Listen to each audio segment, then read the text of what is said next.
আমি আসলে এদেশে পিএসডব্লিউর উপরে একটি পারমিট কিনেছিলাম নেওয়ার কিছুদিন পরেই রিভোক, তো এই অবস্থায় 1 বছর থেকে আছি।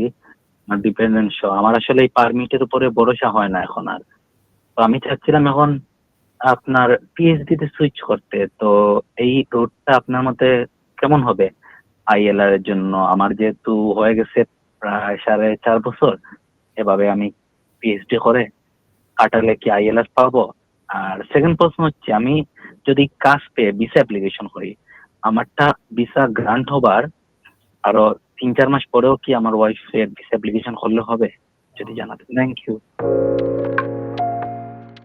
তাহলে প্রথমে আপনি বলছেন যে আপনি পিএসডব্লিউ গ্রাজুয়েট ভিসা অ্যাপ্লিকেশন করেছিলেন।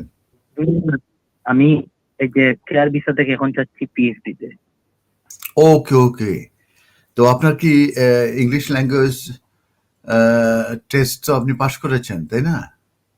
এই যে আমি তো একসময় পিএসডব্লিউ তে ছিলাম। ও পিএসডব্লিউ থেকে এখন ক্যারিয়ার ভিসায় যেতে চাচ্ছেন?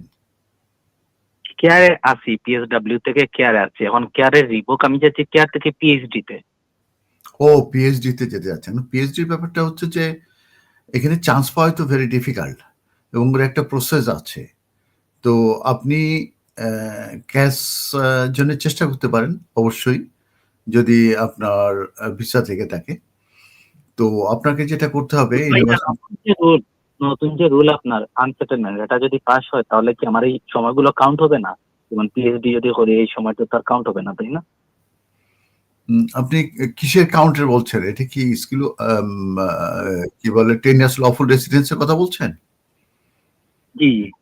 ওকে, 10 ইয়ার্স লফুল রেসিডেন্স বলে কোনো কথা থাকবে না। ওখানে যেটা থাকবে সেটা হচ্ছে যে আনসেটেলমেন্ট হিসেবে আসবে যদি আপনার এই যে কনসালটেশনের পরে নতুন যে qualifying period for settlement from 5 to 10 years করার যেটা কনসালটেশন হলো, এটা যদি ফাইনাল হয় তাহলে 10 বছর পরে যদি আপনার কন্টিনিউয়াসলি এদেশে যদি কেউ থাকে লফুলে, তাহলে সেক্ষেত্রে ডেফিনেটলি তারাও অ্যাপ্লিকেশন করতে পারবে।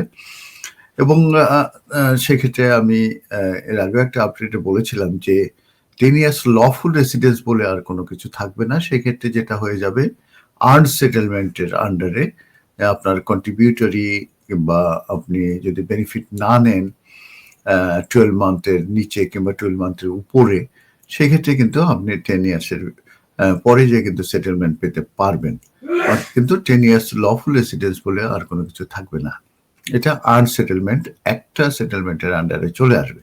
তো আপনি এই যে এতদিন যে আপনি স্টুডেন্ট ভিসায় ছিলেন, তারপরে আপনি গ্রাজুয়েট ভিসায় ছিলেন, সেখান থেকে আপনি ক্যারিয়ার ভিসায় গিয়েছেন, এরপরে যদি আপনি পিএইচডি লেভেলের কোনো কোর্সে যদি আপনি ক্যাশ পান এবং যদি আপনি অ্যাপ্লিকেশন করেন অ্যাজ এ স্টুডেন্ট হিসাবে, সে যদি এক্সটেনশন হয় তাহলে কিন্তু এগুলো আপনি লফুলি থাকছেন।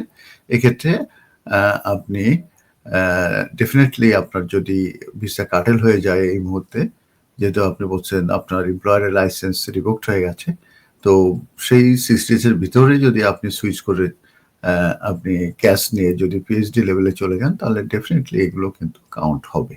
সেক্ষেত্রে কোনো সমস্যা। এখন কথা হচ্ছে যে আপনি ক্যাশ পাবেন কিনা, সেটা এটা নির্ভর করবে যে পিএইচডি লেভেলের যেসব আপনার প্রসেস আছে সেগুলো আপনি ইউনিভার্সিটির সঙ্গে লেখালেখি করবেন। ইউনিভার্সিটি সেগুলো আপনার কাছে চাইবে। চাওয়ার পরে তারা যদি হ্যাপি হয় তাহলে কিন্তু আপনাকে এই যে পিএইচডি কোর্সের জন্য আপনাকে ক্যাশ দিবে। তখন ওইটার বেসিসে আপনি অ্যাপ্লিকেশন করলে অ্যাপ্লিকেশন সাধারণত সাকসেসফুল হয়ে থাকে। তো আশা করি আপনার প্রশ্নের উত্তর পেয়েছেন। আপনাকে অসংখ্য ধন্যবাদ।